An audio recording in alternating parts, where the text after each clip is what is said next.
There is a hidden history that's been deliberately obfuscated from the peoples of the world, and that's why I am on the trail of the Nephilim.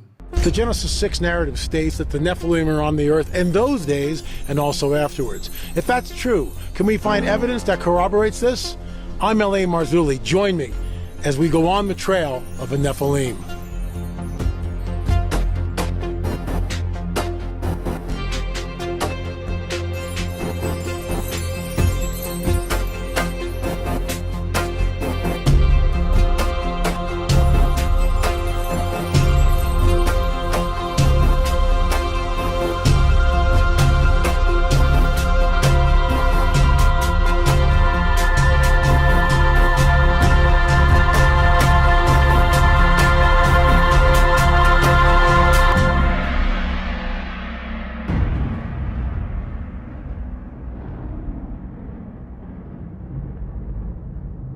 So very interesting. This is from Nat Geo, National Geographic. John Adam, please put the first picture up of the giant skeleton. Now, we all know that that's a hoax. No one's saying it's real, but some people send these things to me and tell me, oh, LA, did you see this? And of course, it is a hoax. So we'll be getting into that and so much more. But first, a word from our trusted sponsor, BioTrust. Visible signs of aging only get worse as we age because of a decrease in our naturally produced collagen levels. Folks, every decade our skin suffers from a 10% decrease in its available collagen supply, as well as a decrease in its quality. That means you'll have lost, get this now, 30% of collagen your body used to be able to naturally produce by the time you're 45, which is why you have to start supplementing collagen if you want to keep your youthful glow.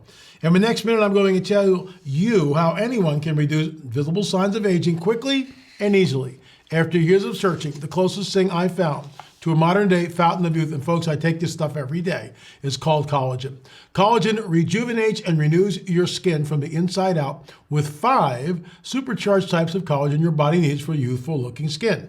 By boosting your collagen levels with multi-collagen, you'll help restore your skin's elasticity and thickness while reducing the appearance of wrinkles.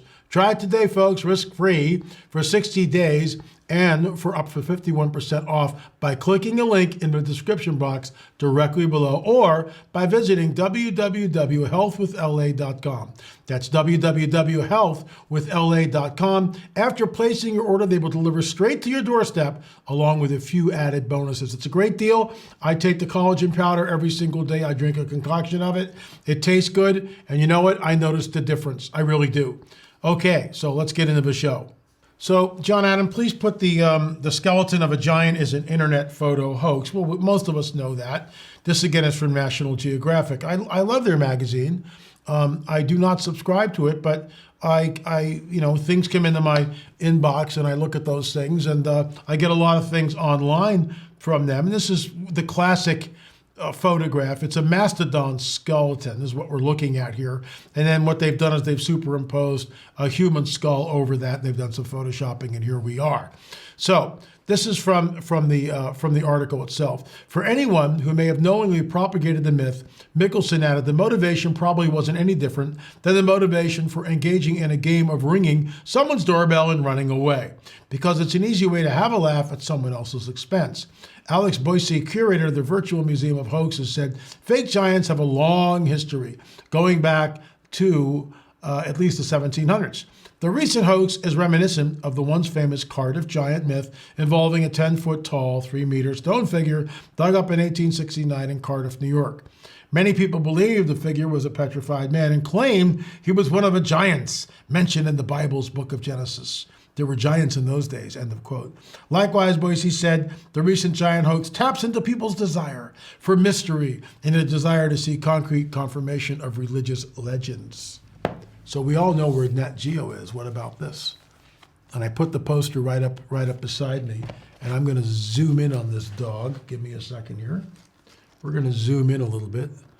Boomerang, toomerang, zoomerang. Here we go. So there's the original picture from Ralph Glidden. I found this you've heard me say this before. This is the real deal. This came out of the Catalina Island Museum. I was there. I spent hours in the archives. I found this within the first hour and a half. John Boragina, who was the former curator of the museum, asked me what I wanted to see. And I said, well, John, I'd like to see the photographs. And so they brought out, I think it was 2 or 3 museum boxes, and I began to look through the photographs. I found this within the first hour, and I went, oh my gosh, what does this look like to you? We had it analyzed, and I'll show you the analysis of this. So you can see what we did is we took out, and Michael Register did this, by the way. So over on this side, we see that we've taken the Ralph Glidden out of the picture, and we've stood him up. And then we are going to go, we take the skeleton out, and we begin to blow him up and stand him straight, and this is what we're looking at. 8'6", 8'6". What's that doing over there? Is that a giant? Well, I think it is. It's a lot bigger than a normal basketball player, I should say. So something to think about, folks. You got an 8'6". Basically, it's close to 9 feet. We had 3 people that looked at this and at the photograph and analyzed it, and all 3 of them put it well over 8 feet. One of the gentlemen put it over 9 feet. So we went with the middle one, which is 8'6", and I think it's actually closer to 8'9". At any rate, giants were alive. We know from the Smithsonian Institute's own workings, all right, that this was real, that they had them. I'm going to read you some stuff here. This is from Ross Hamilton's book. It's a fantastic book.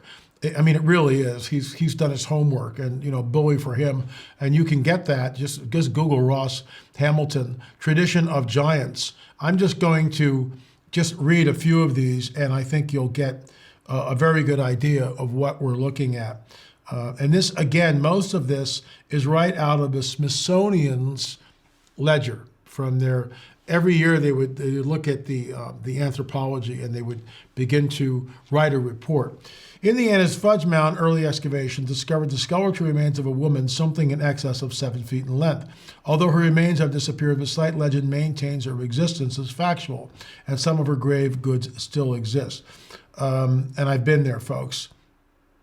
Probably no other relic of prehistoric origin has attracted as wide a study among archaeologists as the Grave Creek Mound, which has given up skeletons of the ancients who constructed it. Archaeologists investigating the mound some years ago dug out a skeleton said to be that of a female because of the formation of the bones. The skeleton was 7'4" tall, and the jawbone would easily fit over the face of a man weighing 160 pounds. So that's just one of those things. Remember, Grave Creek is where Fritz and I discovered that one lithograph showing the giant in the Grave Creek Mound, which was about 9 feet tall, because everybody's small. And then the archaeologist took the picture and photoshopped it and shrunk the skeleton. How about that? Let's continue this. Once again, let me just see. Oh, this is a good one. From Wisconsin's Kickapoo River Valley. I think I will tell you of the exhuming of a giant skeleton at Lynxville in this county. A few years ago, in the year 1864, parties were engaged in excavating in the east bank of the Mississippi River for the foundation of a warehouse. At a depth of 14 feet below the surface, the workmen came upon the skeleton of a giant in a tolerable good state. The skeleton measured 8'2". Look, I can spend most of the day here going over some of these reports. Giants roamed the Americas. First Nation people tell us that the NEPHILIM, they don't call them a NEPHILIM, they just call them the giants. Red-haired, double rows of teeth, 6 fingers. There's a mop-up operation. And how do we know that? If you look right here at this picture, you can see that the picture, look above it. Let me pull back a little bit. Okay, so you can see there's Ralph Glidden standing, but where's the skeleton, right? The skeleton is no longer in the picture. That was from the Catalina Island Museum when Richard Shaw and I went back there. You've heard me talk about this before. The picture should look like this. It should have the skeleton in the picture. Why did they crop the skeleton out of the picture? Why not tell the truth? So something's going on here. The fact that Nat Geo goes out of its way to assure us that, and I'll read the last sentence again, because this is the heart of the matter. Likewise, Bosie said the recent giant hoax taps into people's desire for mystery and their desire to see concrete confirmation of religious legends. And you can write in there, and it's right above there in the sentence above it. Many people believe the figure was a petrified man and claimed he was one of the giants mentioned in the Bible's book of Genesis. There were giants in the earth in those days. So what we have here, quite frankly, this is not misinformation. What we have are two paradigms. One paradigm says there's no giants on the earth, never happened, didn't happen. They're all a bunch of hoaxes, but we proved that wrong in that picture right there with Ralph Gooden. We absolutely proved that wrong. There are giants, and we know that Native Americans talk about Sitka, the large giants, the cannibalistic giants. Sarah Winnemucca writes about them. They were here and they were throughout the Americas. Chief Joseph in our film, and Lost Civilizations, you can watch that. And he talks about it, point blank, what was going on, and how the two tribes went up against the giants. We hear it over and over and over again. I'll leave it at that. I'm not going to belabor the point, but the bottom line is there are two paradigms. One, the paradigm of Nat Geo, who are, they're ardent Darwinists. There is no supernatural worldview. There is no God of the Bible. What we believe is a bunch of fairy tales. They're entitled to their opinion, but I'm entitled to mine. I'm entitled to look at this book and call it the guidebook to the supernatural. What we read in these pages is true. It's not all truth, but it is the truth. That Jesus spoke everything into existence. In the beginning was the Word. Who's the Word? The Word is God. The Word is Jesus. In the beginning was the Word, and the Word was with God, and the Word was God. He was with God in the beginning. All things were made by him, and without him was not anything made that was made. Now, we can believe that, or we can believe Darwinism, which tells us that all of this just happened magically. Nat Geo, of course, sides with Darwinism, and that's fine.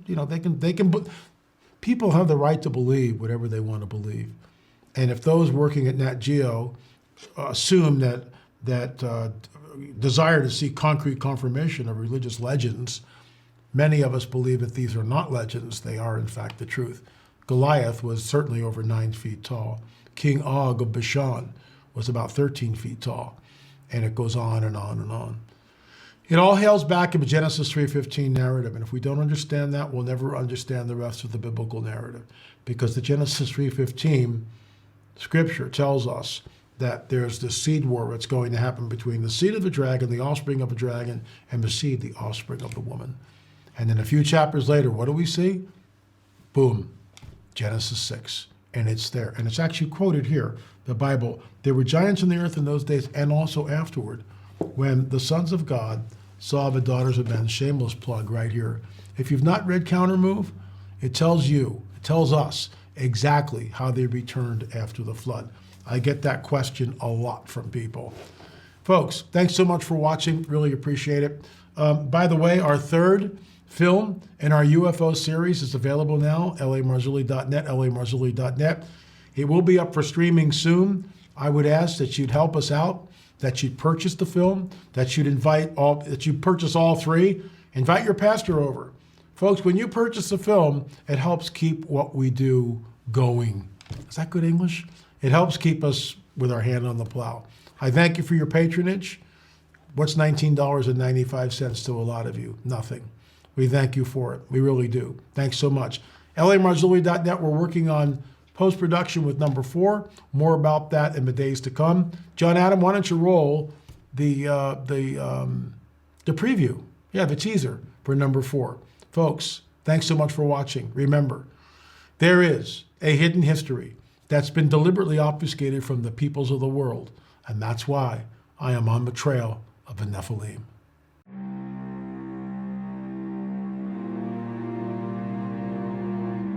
Something very dark and disturbing is happening.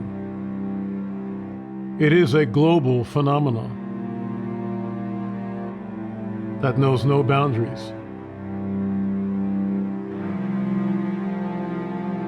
It adheres to no cultural mores, and the ones who are engaged in this nefarious activity are beyond reproach. People are being taken against their will. In the cover of darkness, in the dead of night, they are subjected to bizarre examinations that are often sexual in nature. These people are terrified, violated, confused, and with no place to turn to, as who would believe them? This is their story. No heartbeat. Ultrasound, no baby. DNC, no fetal tissue. There's nothing. It was clean. He's like, ma'am, are you sure you were pregnant? I'm like, this is my doctor. You can call her. I was pregnant. He's like, you didn't bleed all night. You don't have, nothing came. I'm like, no, nothing came out of me.